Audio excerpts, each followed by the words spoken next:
Bismillahirrahmanirrahim. Assalamualaikum warahmatullahi wabarakatuh. Waalaikumsalam warahmatullahi wabarakatuh. Alhamdulillahi rabbil alamin. Assalatu wassalamu ala asrafil anbiya wal mursalin nabiyyina Muhammadin wa ala alihi wa sahbihi ajma'in, amma ba'd. Pertama-tama, marilah kita panjatkan puji syukur atas kehadirat Allah Subhanahu wa taala. Atas berkat rahmat dan karunia-Nya lah kita sempat hadir di tempat yang penuh barakah ini guna melaksanakan sholat isya secara berjamaah. Insyaallah akan disusul pula sholat sunnah tarawih dan witir secara berjamaah. Salam dan salawat kita kirimkan kepada panutan kita, junjungan kita, Nabiullah Muhammad sallallahu alaihi wasallam, kepada keluarga beliau, sahabat-sahabat beliau, beserta orang-orang yang mengikutinya hingga akhir zaman. Jamaah yang dirahmati Allah Subhanahu wa taala, adapun kami panitia amal Ramadan Masjid Uwais Al-Qarni akan menyampaikan beberapa hal, yaitu saldo kas operasional masjid pada malam kemarin sebesar 3.503.900 rupiah. Adapun pemasukan isi kotak infak pada malam kemarin sebesar 283.000 rupiah. Adapun sumbangan masjid dari Ibu Siti Hasfah S KNS sebesar 200.000 rupiah. Sumbangan dari Lia sebesar 50.000 rupiah. Sumbangan dari Cia sebesar 50.000 rupiah.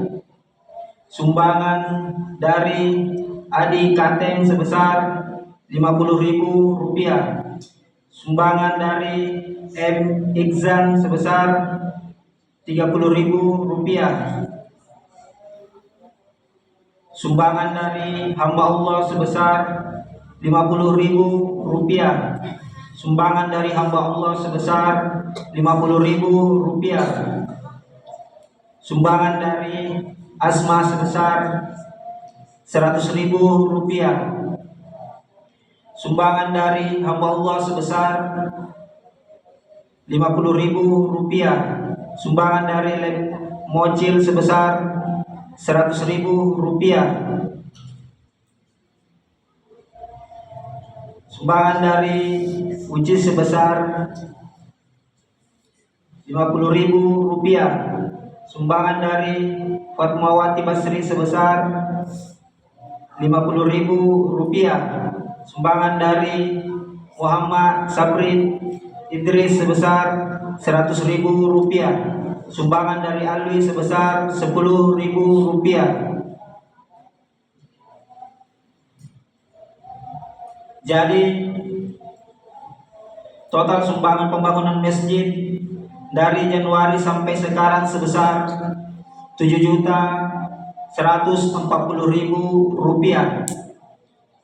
Adapun pengeluaran transportasi mubalik pada malam kemarin sebesar 200.000 rupiah. Insentif imam masjid Ustaz Ridwan selama 10 hari sebesar 350.000 rupiah. Insentif imam tarwih selama 10 hari sebesar 500.000 rupiah.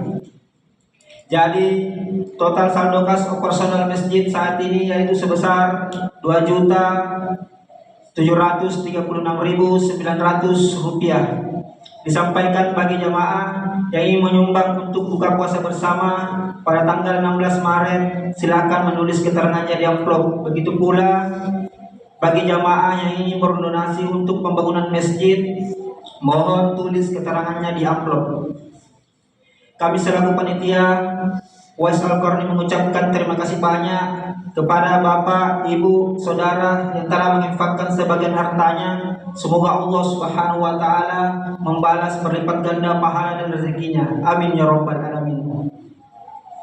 Ya insyaallah yang akan membawakan konsumsi buka puasa pada esok hari yaitu keluarga Bapak Muammar, keluarga Ibu Yuniar Mammi, keluarga Bapak Safri, keluarga Bapak Ramli. Kami panitia Amal Ramadan Masjid Bais Al-Qarni mengucapkan terima kasih banyak kepada Bapak, Ibu yang telah membawakan konsumsi buka puasa pada sore hari tadi. Semoga Allah Subhanahu wa taala membalas berlipat ganda pahala dan rezekinya. Amin ya rabbal alamin. Dan insyaallah yang akan membawakan ceramah tarawih pada malam hari ini yaitu Ustaz Utsaifa Hizbur Rahman SH. Sekian dari penyampaian kami. Mohon maaf bila ada salah kata yang kurang berkenan. Billahi taufik wal hidayah. Wassalamualaikum warahmatullahi wabarakatuh. Kepada Bapak Ustaz kami persilakan.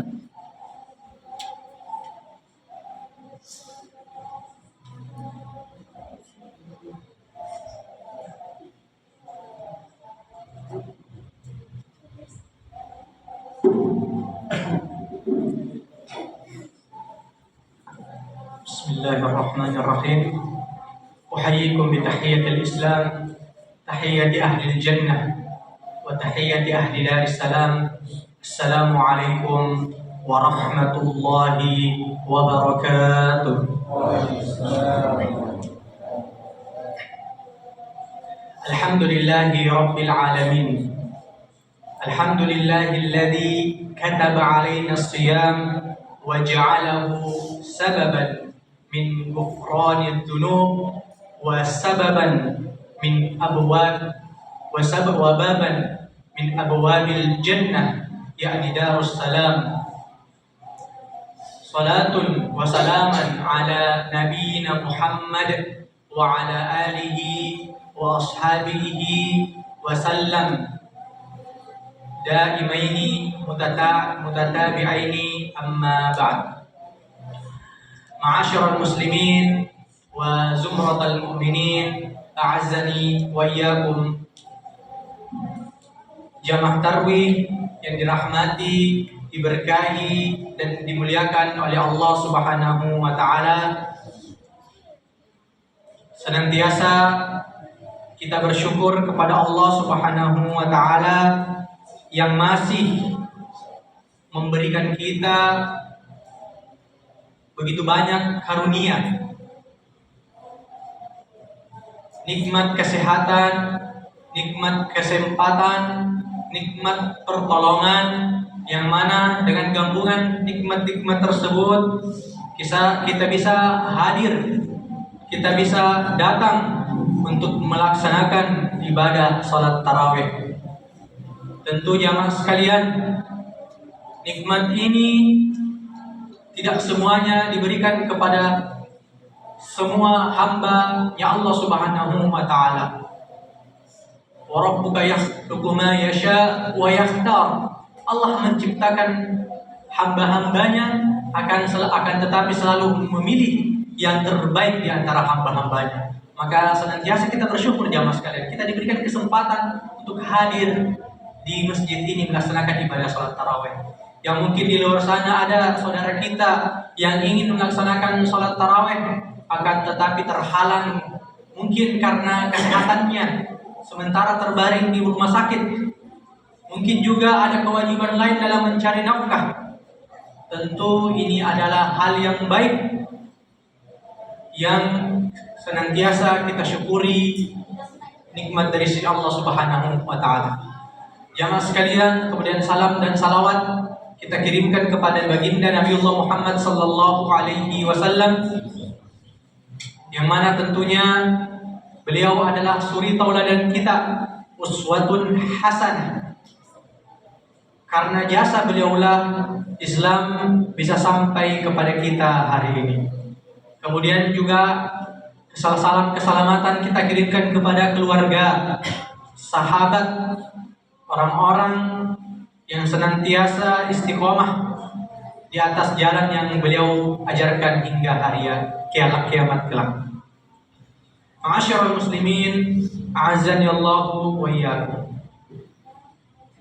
Alhamdulillah, Allah Subhanahu wa taala masih mempertemukan kita dengan bulan suci Ramadan.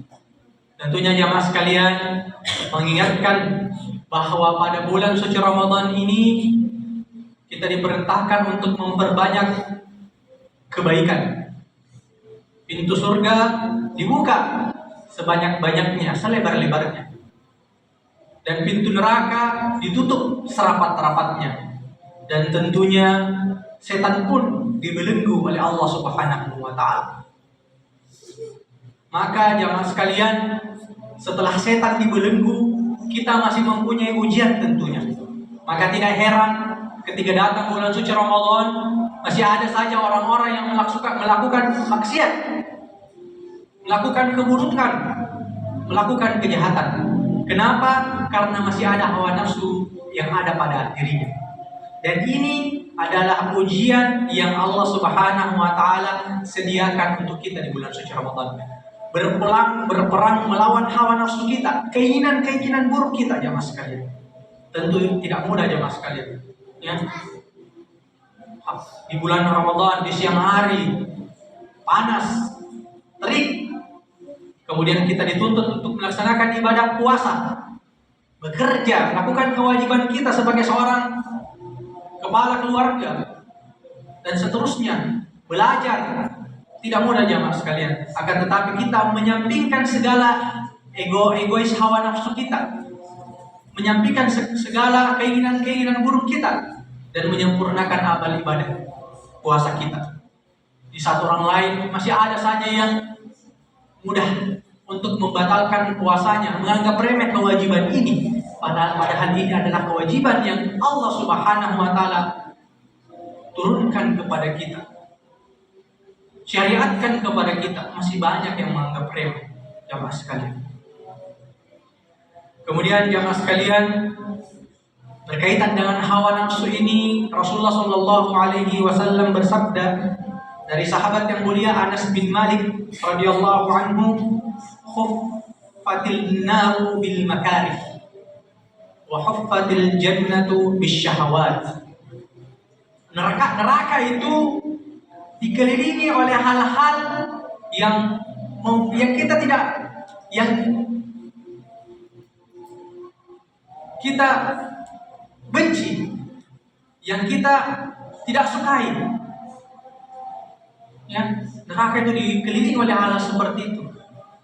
Kita lihat, di luar sana di malam tarawih ada orang yang masih berkesempatan untuk nongkrong, melanjutkan bukbernya, tidak melupakan sholat tarawih. Itu hal-hal yang dibenci oleh hati. Hal yang disukai oleh hati, yang agak sulit kita tinggalkan. Akan tetapi kita tinggalkan hal-hal tersebut, kemudian datang ke masjid. Jamaah sekalian, begitulah surganya Allah Subhanahu wa taala selalu dikelilingi oleh hal-hal yang berbau syahwat, yang sesuatu yang kita benci, jamaah sekalian. Terkait surga dan neraka ini, keduanya adalah makhluk ciptaan Allah Subhanahu wa taala. Yang mana surga dan neraka ini adalah tujuan akhir kehidupan kita di dunia ini. Kita kembali mengingat bahwa hakikat keberadaan, diberikan kesempatan kita untuk hidup di dunia ini adalah untuk mencari bekal menuju ke tempat abadi kita. Tempat abadi itu hanya dua, jamaah sekalian, surga dan neraka. Surga, Allah Subhanahu wa taala memberikan surga untuk orang-orang yang bertakwa, u'iddat lil muttaqin.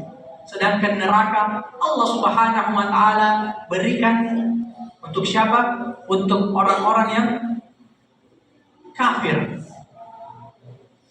U'iddat lil kafirin. Maka tentunya kita kembali merujuk ayat Allah Subhanahu wa taala perintahkan untuk kita berpuasa. Ya ayyuhalladzina amanu kutiba alaikumus shiyam kama kutiba alal ladzina min qablikum la'allakum tattaqun. Diwajibkan kepada kita berpuasa, akhirnya adalah untuk apa?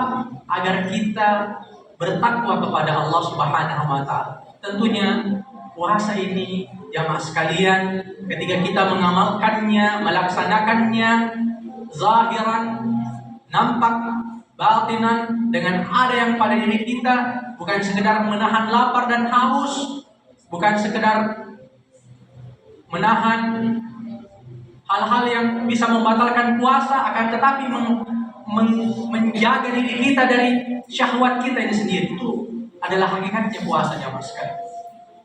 Banyak hal-hal yang tidak perlu masuk di mulut seperti makan, minum, akan tetapi bisa membatalkan puasa, bisa mengurangi pahala-pahala puasa, dan itu adalah hakikatnya puasa, menahan iftar,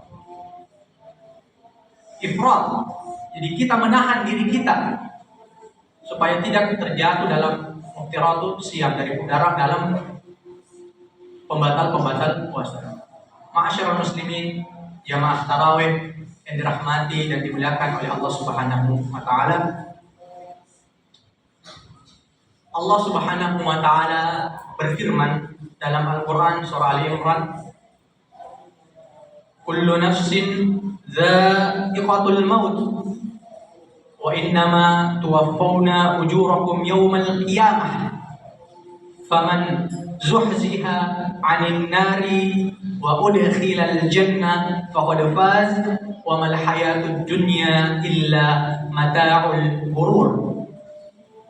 Setiap yang mempunyai jiwa pasti akan mati. Wa innama tuwaffawna ujurakum yaumal qiyamah. Dan akan disempurnakan pahalanya itu pada hari kiamat.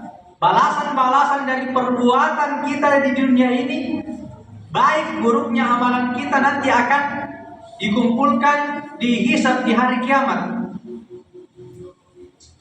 Maka barang siapa yang diselamatkan dari neraka dan dimasukkan ke dalam surga, maka dia adalah orang-orang yang menang, orang-orang yang sukses. Faqad faz wa mal hayatud dunya illa mata'ul ghurur. Dan tidaklah dunia kecuali senda gurau belaka. Jamaah sekalian, inilah ayat yang harus kita pegang di kehidupan dunia kita ini dalam mencari bekal. Tidak selamanya kita hidup di dunia ini. Seandainya dunia ini adalah hal yang amat penting, berharga untuk diri kita, maka Rasulullah SAW akan sibuk mengumpulkan dunia itu, akan sibuk mencari harta. Akan tetapi jamaah sekalian, kalau kita baca kembali sejarah kehidupan Nabi kita, tauladan kita, Nabi Muhammad SAW, tidak ada kita dapati Rasulullah SAW menyibukkan dirinya sampai melupakan akhirat untuk mencari tambahan yang lebih dari dunia ini. Seandainya dunia itu berharga, maka Rasulullah SAW tidak akan selalu bertahan di dunia ini, meminta umur yang panjang untuk mencari kehidupan dunia. Akan tetapi jamaah sekalian, sejatinya kesempatan di dunia ini adalah untuk berbuat ketaatan, beribadah kepada Allah Subhanahu wa taala, sebagaimana firman Allah dalam surah Ad-Dariyat, "Wa ma khalaqatul jinna wal insa illa liya'budun." Tidaklah aku ciptakan jin dan manusia kecuali untuk beribadah kepada Allah Subhanahu wa taala. Jamaah tarawih yang dirahmati dan dimuliakan oleh Allah Subhanahu wa taala, sejatinya kesuksesan yang hakiki adalah ketika kita diselamatkan dari neraka, ketika kita dimasukkan ke dalam surganya Allah Subhanahu wa taala. Ini adalah level tertinggi dari kesuksesan. Bukan jabatan, bukan kekayaan, bukan kehormatan, bukan pangkat. Sejatinya adalah kesuksesan yang hakiki adalah ketika kita bisa masuk ke dalam surga Allah Subhanahu wa taala dan dikategorikan menjadi orang-orang yang bertakwa. Jamaah tarawih yang dimuliakan oleh Allah Subhanahu wa taala. Allah Subhanahu wa taala berfirman dalam surah Al-Fajr terkait dengan bagaimana surga dan neraka ini. Waji ayawma idzin bi jahannam yawma idzi yatadzakkarul insanu wa anna lahu dzikra. Pada hari itu diperlihatkan neraka jahanam, dan pada hari itu ingatlah manusia, akan tetapi tidak berguna lagi ingatan mereka. Jangan sampai kita jadi orang-orang yang disebutkan dalam ayat ini nanti baru percaya neraka ketika diperlihatkan neraka, baru sadar. Untuk apa kesadaran di hari kiamat kelak? Tidak ada kesadaran. Kita tidak bakalan kembali lagi ke dunia jamaah sekalian untuk berbuat kebaikan. Maka sudah di-spoiler memang oleh Allah Subhanahu wa taala dalam Al-Qur'an bahwa nanti ada orang-orang yang menyesal. Kenapa dulu saya abaikan itu peringatan-peringatan tentang neraka? Kenapa dulu saya tidak termotivasi untuk mengejar surga? Ya, kita tahu jamaah sekalian, selelah-lelahnya, seberat-beratnya ujian dan cobaan yang kita dapatkan di dunia ini pasti akan berlalu. Tidak ada yang konsisten ujian tersebut, naik turun seperti roda. Roda kehidupan itu selalu berputar, kadang di atas, kadang di bawah. Begitu pula kenikmatan jamaah sekalian, tidak ada yang abadi. Akan tetapi kita harus kembali mengingat bahwa ketika kita sudah sampai di tempat akhir kita, di tujuan akhir kita, semoga surganya Allah Subhanahu wa taala, maka disitulah kehidupan yang abadi. Kalau kita jadi orang-orang yang bertakwa, beriman, maka kita akan masuk ke surga dengan kehidupan yang abadi. Akan tetapi jamaah sekalian, ketika kita menjadi seorang pendosa, menjadi seorang yang ahli maksiat, bahkan menjadi seorang yang kafir, ya, ini yang membedakan jamaah sekalian. Kalau orang kafir, orang yang musyrik itu kekal di neraka. Akan tetapi kalau orang yang ahli maksiat dan masih bertauhid, beribadah kepada Allah Subhanahu wa taala, maka neraka bukan tempat abadi untuknya. Ya, selama masih mengucapkan kalimat la ilaha illallah, insyaallah diberikan jaminan oleh Allah Subhanahu wa taala, diberikan jaminan oleh Allah Subhanahu wa taala seperti sabda Rasulullah sallallahu alaihi wasallam, man qala la ilaha illallah dakhala al-jannah. Man kana fi akhir kalamihi la ilaha illallah dakhala al-jannah. Selama kita mengucapkan kalimat tauhid la ilaha illallah, maka insyaallah kita akan menjadi penghuni surganya Allah Subhanahu wa taala. Ma'asyiral muslimin wa zumratal mu'minin, a'azzani Allah wa iyyakum. Telah berlalu 10 malam pertama di bulan Ramadan. Madad thuluth, telah berlalu sepertiga dari bulan suci Ramadan. Kembali kita muhasabah jemaah sekalian.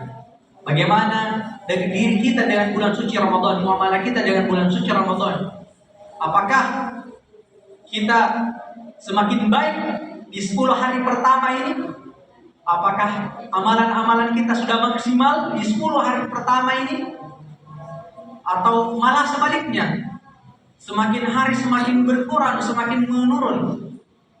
Yang sudah bagus, maka kita jaga kebaikan tersebut.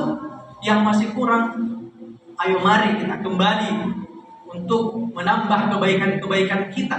Karena kalau bukan lagi bulan suci Ramadan kita berubah, kalau bukan lagi di bulan suci Ramadan kita terhalang dalam melaksanakan kebaikan, maka kapan lagi jemaah sekalian? Ini bulan yang kita difasilitasi untuk membuat kebaikan, difasilitasi untuk memperbanyak amal saleh, ibadah. Apalagi yang menghalangi kita dari mengerjakan amal tersebut. Jangan sampai kita termasuk dalam orang-orang yang didoakan oleh Jibril alaihissalam dan diaminkan oleh Nabi Muhammad sallallahu alaihi wasallam, oleh Rasulullah sallallahu alaihi wasallam, ragima an furajidin man dakhala alaihi Ramadan wa lam yughfar lahu. Sungguh merugi orang-orang yang masuk dalam bulan suci Ramadan dan bertemu dengan bulan suci Ramadan, akan tetapi ketika Ramadan itu berlalu jamaah sekalian, dosa-dosanya tidak diampuni oleh Allah Subhanahu wa taala. Padahal Ramadan adalah syahrul ghufran lidzunub, bulan pengampunan untuk dosa-dosa jamaah sekalian. Maka mari kembali kita maksimalkan jamaah sekalian ibadah-ibadah kita, rutinitas kebaikan kita. Jika kurang, mari tambahi. Jika sudah baik, mari tingkatkan kualitasnya dan jaga baik-baik kebaikan tersebut. Mungkin ini saja yang bisa kami sampaikan. Kami mohon maaf jika ada kata yang salah. Semua itu mungkin datangnya dari diri sendiri dan dari setan laknatullah alaih, dan jika ada kebaikan itu datangnya dari Allah Subhanahu wa taala. Mari sama-sama kita menutup majelis kita dengan membaca doa kafaratul majelis. Subhanakallahumma bihamdik asyhadu an la ilaha illa anta astaghfiruka wa atubu ilaik. Assalamualaikum warahmatullahi wabarakatuh.